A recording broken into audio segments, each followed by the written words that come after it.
okay lang hindi tanggalin yung tahi. Kaya sabi niya yung ilong mo, puro tahi. Puro tahi po na. Huwag mo lang ramdamin, okay lang yan. Eh, ano mo siya? Ganun mo lang. Ano na ang pain tolerance? Hindi po siya may na pain tolerance, 18 pa lang. Maarte po siya. Masakit po. Lahat din kami tinanggalan ng tahi. Hindi naman kami nasasaktan. Di ba? Artehan mo pa paye. Ano? Masakit nga. Sa lahat ng tinanggalan ng ano. Masakit ka. Hindi masakit ka po. Tayo yung mga nabibihil.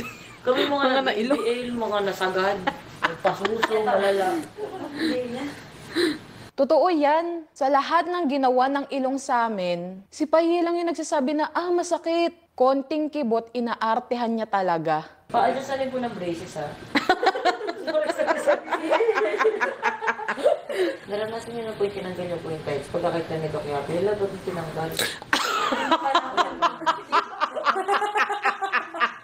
Hindi kasi dati hindi naman ng Doc Yapi, di ba? Bago tanggalin. Ngayon kasi, Nagdedesisyon na sila. decision na sila. Kahit kasi ma'am, para pagdating ni Doc Yapi, ito. Eh, na. Bakit ba tinanggal? May sariling decision ka. Pinabalik ko. Natry niyo na po mag-camping kayo. Magagamit po. Pangina po. Feeling mo lang. Ito yung ganda niya pa walang tayo. Oo, manis. makakita po. Takin naman sabihin ko yung anas ko. Oo, manis. Ganun pa. Hindi ko makita. Oo, yan oo. Si Tonyang, walang ibang ginawa kundi magpatawa ng magpatawa.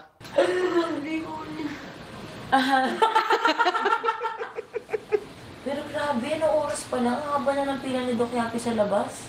Ma'am, ganyan. Nakabuy one take one ba ang gano'n class? Ang haba na pila.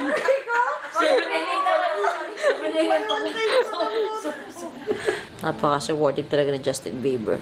Ganda rin ni Selena. Zahilian B. Normal po bang narinig niya na po lahat? Pati po yung mga chismis ng kapitbahay. Ayun lang, hindi na normal. Yung mga...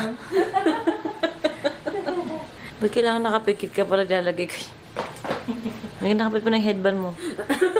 Grabe talaga yung effect nito niyang sa Icon Clinic. Sobrang dami din nagpapagawa at nai-inspire sa gawa ni Doc Yapi sa kanya.